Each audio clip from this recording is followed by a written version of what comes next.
have all my paintings in a long shelf. Oh, okay. All on top of my TV.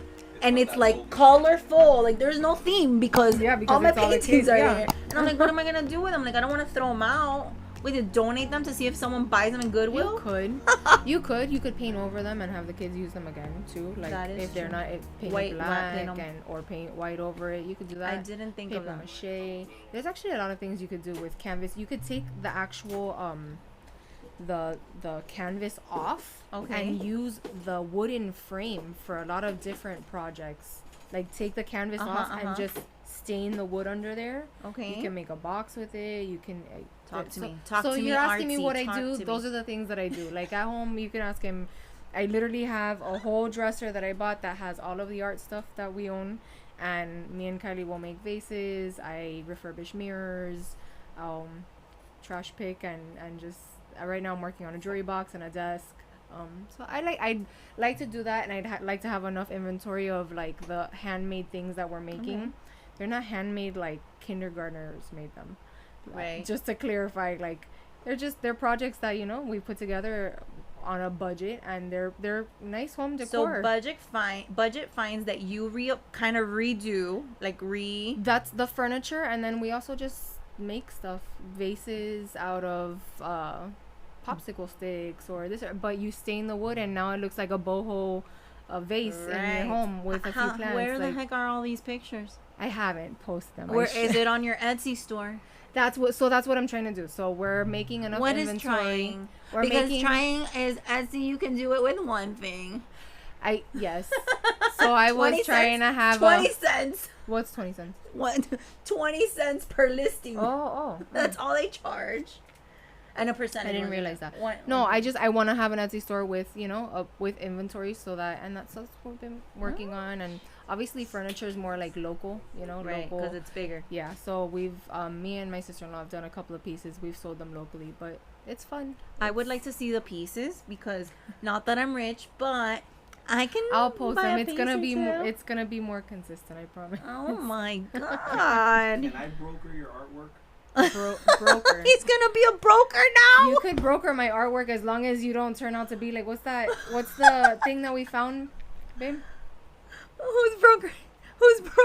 Right. Who's a broker? What's the documentary we watched of that broker? Bob. The art broker. Yeah, Bob. That like the biggest scheme in art or something like that. I didn't see the whole thing, but we watched the whole thing. That was fucking You're talking scandal. about the guy with the afro, right? No, it was like a lady, no? Remember the art? That she would fake the fake art? Yes. I think I did see that. It was fake art, but it was so real. I did see that. They literally had the whole world fooled. Like $1 million we did see that one. paintings. We saw that one. And it ended up being some it wasn't guy that in scammer like his garage. in the biggest scam the show that had different episodes about the scam, like the biggest scams in in the world. Yeah, it was something like that, and it ended up being like this guy in his garage. He was just so good at printed that shit real good on canvas. And $1 million paintings in like galleries and museums and stuff. That's insane. Well, so you could be a broker, that's fine, but I'm gonna have my you're not my accountant. I don't know. I gotta find an accountant to make sure you ain't getting gypped. You're not my accountant. He's eliminated from the accounting thing. All funds go to. You're right though. It only takes one item to put it on there, and it only takes. But let me tell you something. The jump that my life has taken in the last just couple of months, just because I do have a supportive partner, and when you start saying yes to things that you like and you want to do, and you start focusing more on that, your life really takes a turn for the better. It changes. Okay, for the better. I'm like, oh my god, I'm waiting for it. Armpit sweating. No. It really does. I mean, when you, because I feel like you're on a different level. You're vibrating at a different frequency at this point, and you're attracting these different things. And just the 360 that my life has done since leaving there, not like having that like heaviness, not hating what I'm doing every day, like it really changes everything.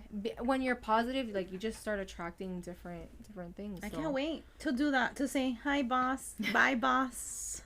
It wasn't something that we had planned or anything. They kind of put me in a corner. It kind of just shed some light on what you already know working for other people, right? You're just a number.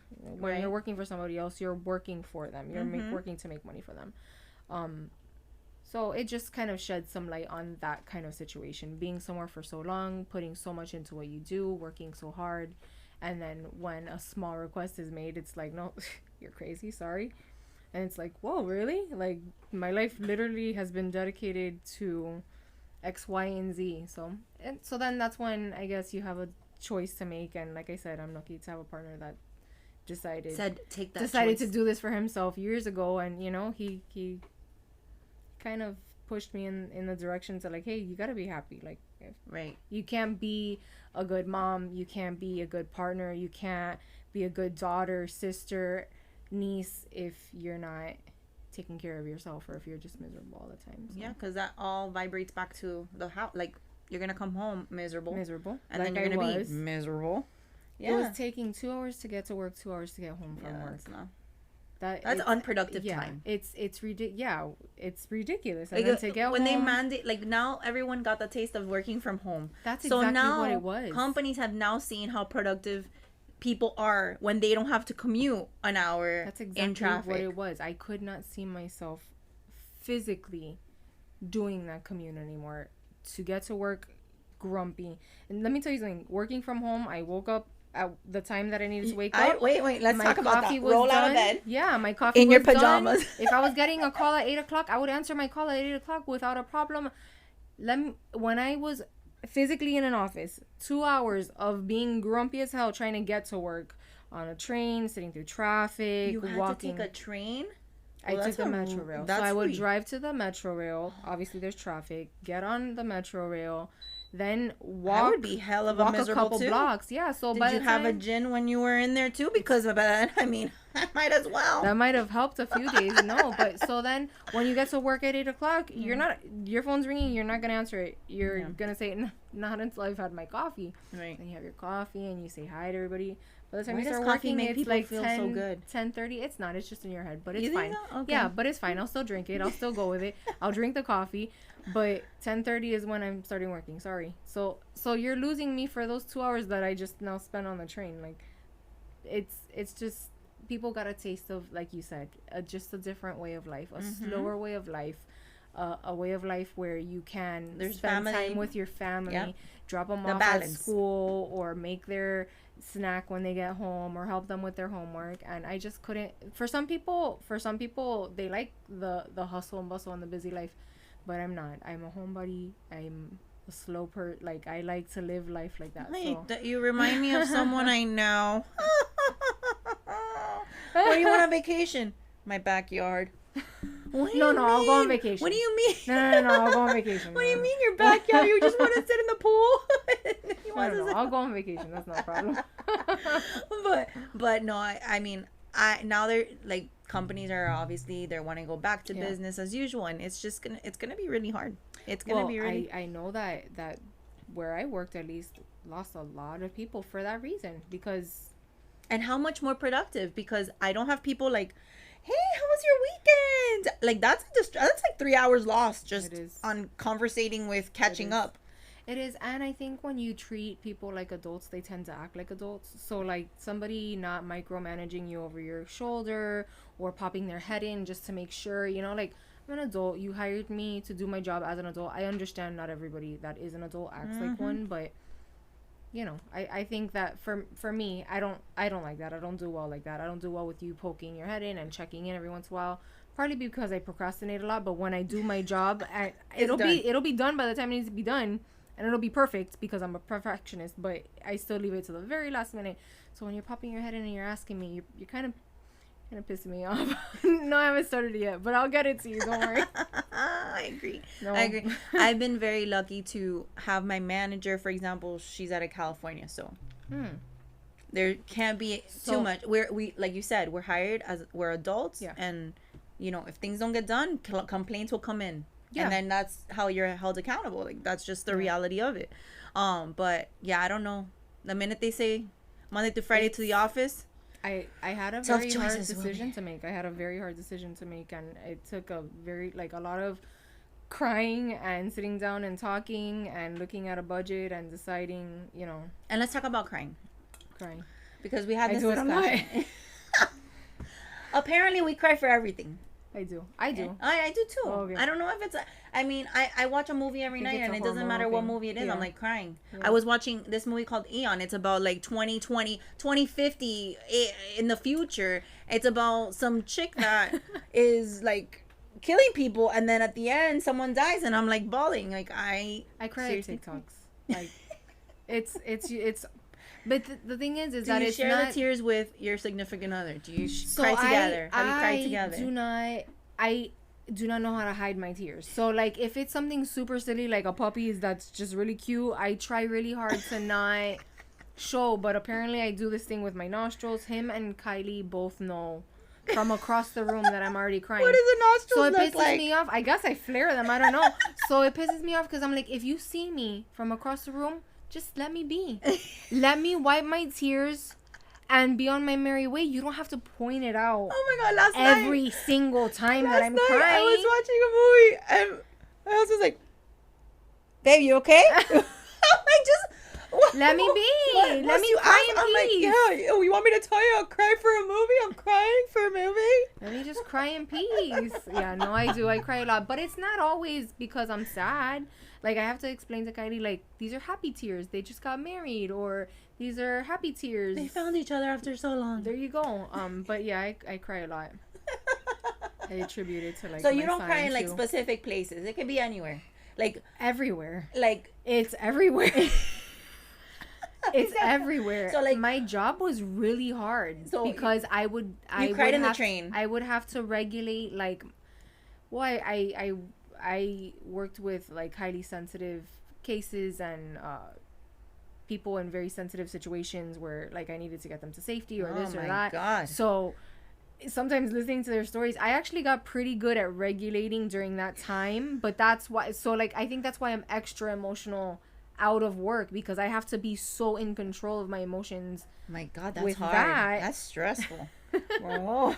I've had a tear or two slip before, but it's very unprofessional. And also, I'm not trying to make the person I'm working with uncomfortable. You're going through something. I'm here for you, and then I'm going to cry and you're going to end up comforting me. And that's completely against my, ethical work code. But, it happens sometimes. But I'm very emotional. Yes, Mario and Kylie know very well that I'm always crying. Well, your Mario says that he cries in the car a lot. Like, it happens. Oh, not in front of me. And not in front of us, though. Yeah, the men will not cry in front of us. Maybe it's about me. Like, oh my gosh, she's driving me crazy. God, why? Because your OCD will get to you. I'm sure my OCD gets them. So is it because messy? Like here it comes in the shoes off, What's your biggest pet peeve? The bathroom. The bathroom is my biggest pet peeve. Like, I'm very clean, so, like, there's no hairs on the sink or anything like that. Everything's coming together now. Yeah, but it's coming together. I mean, if you get, he says he doesn't see it. I'm guessing that's like a trait of a man. Okay. I'm not sure. It could be, but maybe a little vacuum in the little bathroom. Like when you shave your beard, your lumberjack beard, and all of the hairs now everywhere. He doesn't see that. But I'm extra OC. Like, I'm extra. So that's why we clash, because we're on the complete opposite spectrum. But then if you were not the opposite, then you'd live like pigs. Yeah. I mean. Yeah. But the extreme is that, like, if you're not going to do it, then I'm going to end up doing it, and then I'm going to resent you because you didn't do it, and now I'm doing it. And do you hold on those are you bubbling all those resentments into one big bubble and then exploding? We're working on it. Oh, okay. We're working on it. Okay, because right now it's all bubble. It all gets bubbled. No.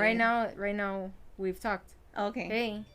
But yeah, generally the conversation's like, the thing is that what happens? Tell me, because it's usually a pattern in most relationships. You talk about it, right, and there's some sort of change, right? Okay. And then slowly but surely, it's like it goes back. Oh, I forgot. that you hair on the needed help, like that there's dishes in the sink. Like I forgot. Yes, you're right. It is. It's like I today I'm like, so when are you gonna change the kitty litter? Oh. Because it smells like ammonia in here. Oh God. And we've been here for 4 days. And I mean, do I need to do that too? See, this is my problem with that.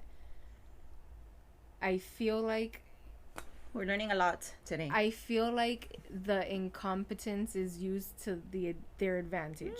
And I'm not saying that this is only men. I'm not saying this is only men. They start from young. They start from young. There's usually like just in a relationship, there's usually one partner that like will do more of like the cleaning or the housework and the other or whatever. But I feel like you know very well that the toilet's dirty. You know it. You know the toilet's dirty, or you know that there's no toilet paper on that roll. You know it. You see it just like I do. So I don't understand the incompetence in just taking the 2 seconds to do that, or to clean the splatter that you just made. Like, you get what I'm saying? I understand like, that. Like, you change the toilet paper roll. Just change the toilet paper roll. Why? Because you know I'm gonna do it? Just change the toilet paper roll. Don't lean it against the wall. That's not where it goes. It goes on the thing. Well, you know, that's my complaint. That's the complaint. We've learned the toilet paper needs. But that's why most people do anything, or don't do something. It happens in relationships. It happens with children. You know, like most people don't do something because they know they've already been conditioned. Somebody will come behind them and do it for them, like picking up a towel, or you know. Are you working on your OCD or conversating about the OCD? Because I think my OCD works to a benefit. Okay. I think being clean, overly clean, maybe not like in situations. Okay, so my OCD isn't like, oh, there's some dust on top of that. It's like germy wise. Like, so that's why it's like the bathroom, the kitchen. I've found that. What happens if you find a cucaracha in your house? I kill it and I throw it away and I clean it with Lysol. And it's not like that, like where I can't do something, but like I've noticed as I get older, I'm more anxious about those things. So like if we go on vacation, like we recently went to Orlando and we stayed in an Airbnb. The Airbnb was clean. It's not, but like my imagination, yes, exactly, it just goes on. I'm like, don't touch the toilet. Like the toilet was clean, it had a wrap on it and everything, the cleaning company, like it was clean, but I'm like, don't let your pants touch the bottom of the toilet. No, don't touch it. No, God, that's at another level. Bless. Like wear sandals in the shower. Like it's a little, see, like, and my cup just touched this right now with COVID, forget you. No, I'm doing okay. I mean, I just, we follow the recommendations and stuff. I'm not like a freak. I don't. But that's germs. I think I just portrayed myself as like this crazy person. I'm not crazy. I'm pretty normal. I think, right? I'm pretty. No, you're crazy. But like in our room or the bathroom or something like this, doesn't bother most people. Whatever. You just, right? I can't do it. Like, if this is how you found it, this needs to be straight. Like, oh my gosh, fix that. Like, it has to be centered. It has to be presentable. Okay. I know. I'm a little crazy. It's exhausting for me. It's exhausting. It is exhausting. I think I have friends like that. I mean, it's exhausting. They're packing like a week in advance, like making sure like everything's in their place because we need to have this because what if this happens? And that's me. Okay. I mean, it's not like it's not abnormal. It's just, some people have the quality. Type A, Type B personality. Exactly. I don't think I'm that OCD. Not gonna lie, because I will leave the freaking cockroach there if you didn't pick that shit up, and you better come. The cockroach is still there. When are you coming? I think it's like an unhealthy response to something though, to be that independent or that like Mario gets upset with me because it just doesn't cross my mind to ask for help for a lot of things. It's just naturally something, like if I have 4 loads of laundry that I'm taking to my mom's house to go do, like I'll walk up and down the stairs with and each load instead of asking. And he's like, why didn't you just ask me to take it down? I'm like, I don't know. I just started doing it. Like, that's it. Or if something needs to be hung, or if a shelf needs to be, I've just always. When you do laundry, and you fold, right? It has to go all the way at the same day. It has to what? Same day. Everything has to happen on the same day. Do you put it away? Is it because? Let me talk to you about my laundry situation right now. We wash clothes and we fold it. And since it has to be folded in a specific manner to fit the specific drawer in a specific way, I'm not going to do that. I'm not going to do that. So he goes, and I have to put his clothes on the little bench that we have in the room. And he'll put it away. Pero when is the question that he puts it away? When? When? It's not, no, when. It's not done within the same 24 hours. No. It will sit there until I've already washed like until I've washed like 3 loads already. And then so now it's just all his clothes. Yeah. All his clothes is there. And then that's when I'm like, when is this gonna... So that's the unhealthy balance. Is that if you don't just do it, then you're gonna do it. At a certain point, I'm gonna do it because I can't see it still sitting there. It's taking up that place in our room that I have designated for that beautiful bench that we bought. Like, I just can't. I'm not gonna say that there's not like a messy part of the room. Like everybody has the space where they throw like the kind of dirty clothes, but not dirty. Like I can wear those pants again tomorrow. Yeah. There's that there, but if there's clothes there, I'm gonna put it away. I do put it out, like I'll fold it and put it like, hey, these are yours, put them away, and I'll give Kylie hers, hey, put them away. But then sometimes if you want it folded in a specific way, rolled into a little cone. I don't know anybody's clothes. Oh my god, that takes time. It takes him 3 hours to put away all his clothes. I know. And then of course he has the most laundry out of everybody in the house. I don't know. Like 2 outfits a day. He changes like 4 times a day. I can't tell you how many sweatpants he goes through in a week. I'm like, I don't understand why. What do you do? Is your sweat acid that you eat through all of the pants? It's ridiculous. I would like to know how he has 4 pairs of pants a day. It's ridiculous. I mean, that's worse than a newborn baby when they have outfits that are going to run out because they don't fit anymore. A newborn baby. If I say I have 2 children, he's going to get mad. Oh, well, I always say I have 4.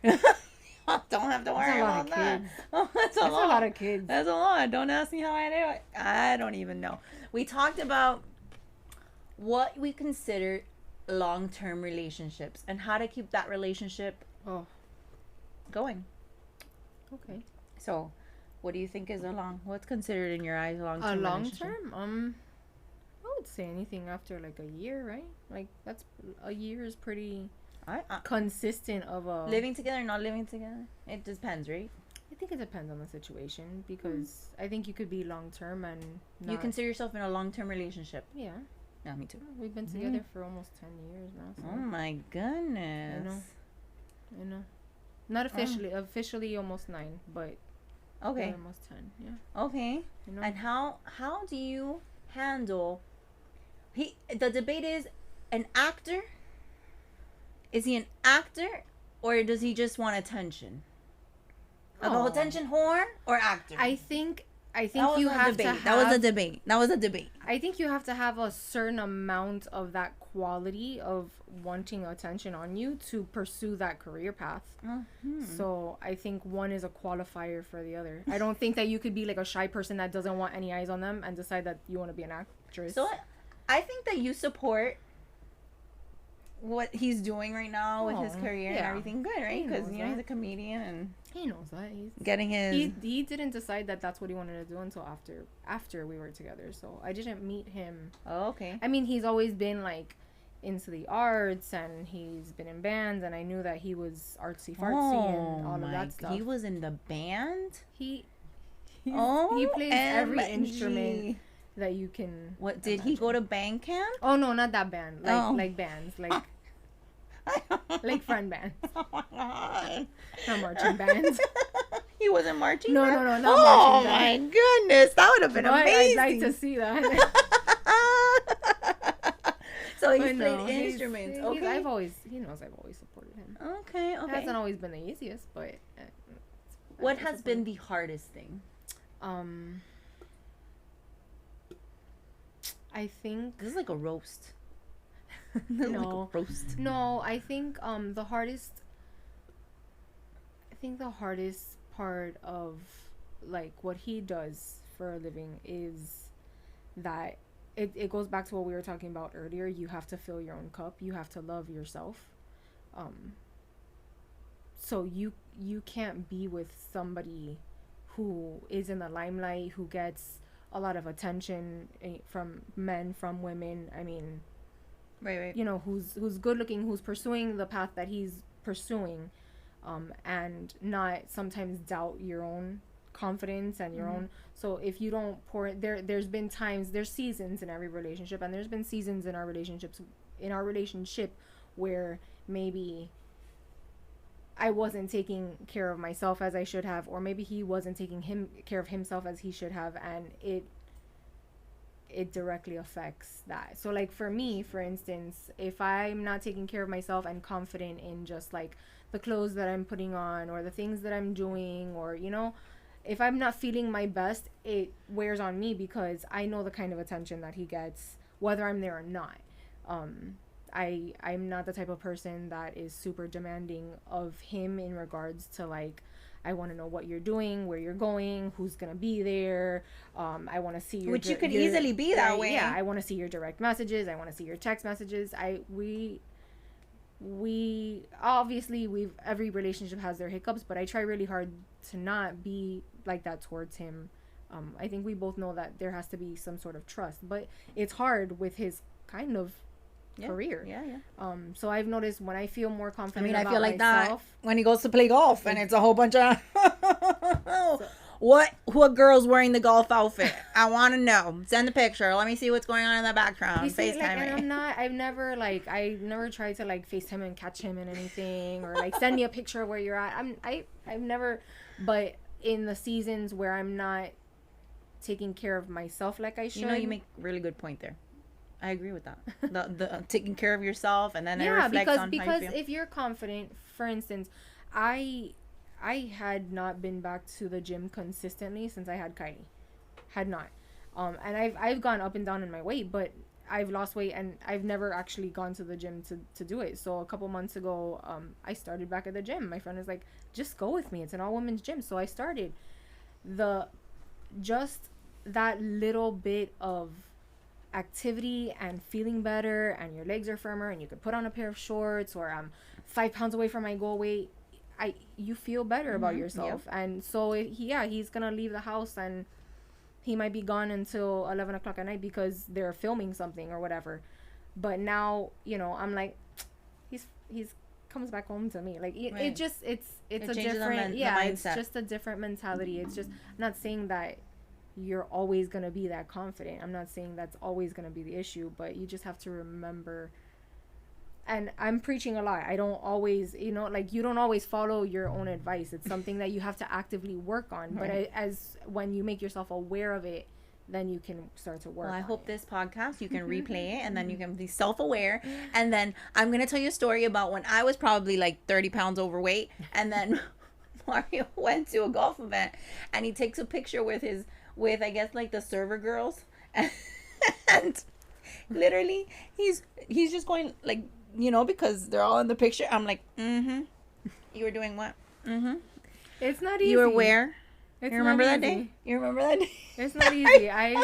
Sometimes I was the furthest away from the cart girls. My fraternity brothers were actually really close. I was the furthest away. It doesn't matter how far you were. It doesn't matter. Your arm was in a way where it was. Where were you touching? What were you touching? The back or the upper butt? Like what? Oh, it was bad. I swear to God. You see, and yeah, it's human nature, you know. And then he posts, to get where are the like pictures that. of me in your feed, huh? Where are the pictures? You only have a picture with your golf bag. And then that sparks something in your partner, because then your partner's like, well, why are you being like that? Oh, then he posted a picture. And then, you know, but you know, it sucks, because you're, like I said, I think you're always gonna have your seasons. You're not always gonna be at 100%, but that's what a relationship is usually about, right? Like if you're feeling 20% today, then your partner should be putting in 80. But you know, that's why you have a counterpart to be doing that, and to level you out on the days that you're feeling a little off, you know. Yeah. But I think that's been the hardest part of our relationship. I haven't always been so confident of myself. And like you said, he went to a golf tournament and he felt like imagine I you know, I am very attracted to Mario. Mario's a good looking guy, and I know other women also think that, and I know he's funny, so I've seen the things that people tell him. I've seen the things that women, you know, I've seen pictures of him tagged, and women, you know, like, so it's like, hey, did you have a good time tonight? Like, you know, but what are you gonna do at the end of the day? Like, I chose to stay by his side, knowing the career that he's in. Right. So I have to trust that there's a level of respect and a level of trust. And I have to trust that if he didn't want to be in a relationship doing what he's doing, that he would obviously be mature enough or love me enough to say, hey, I can't do this and do that. So we're gonna have to figure it out. But okay. we haven't had to have that conversation. Oh my God, so. That's good news. That's good news. All right, let's see here what else we talked about. Okay. Your dog needs to have bacon? Oh, I love her. Oh my God, she please. She doesn't need to have bacon. And the TV on to watch muñequitos? Is that like a thing? Mario talks so much shit. So much shit. So if we're gonna leave the house, I leave her doggy bacon there for her. Why is that a problem though? It started when she was a puppy, just training her because she had separation anxiety, and now she's a year old. What did the separation anxiety do though? Like, destroyed your house? No, she's a really good dog. She would though. She would get like that sometimes. Like if we would keep her in the crate, we could never keep her in a crate because it would end up like crooked and tipped over and oh my God, that was a demon puppy. But if we let her loose, she's fine. She just doesn't like. But she has to have bacon. Told. She doesn't have to. I'm just a nice mom. Oh, she's my baby. And I just what kind of muñequitos does she like? I just figure like the TV is noise. I don't know. I get bored in the quiet. Maybe a dog does. I love my puppy. We're gonna put a picture of the puppy here so you can see how cute she the puppy is. Though. She's really perfect, and Mario even said it. She's starting to grow on him too. Oh, I've seen those videos. She's really cute, and she's a really good dog. Like she's smart she's dog. A good dog. Not like ours that has been outside for 24. Has been out. Our dogs were outside for 48 hours. Like just that's where they were because we were out and stuff like that. Then they come in because we're allowing them to come to fresh air to have some water and stuff, and they shit inside after they've been outside for 48 hours. Explain that to me. Well, see, like Elle doesn't do those things. I trained her to go outside, and she could like our dog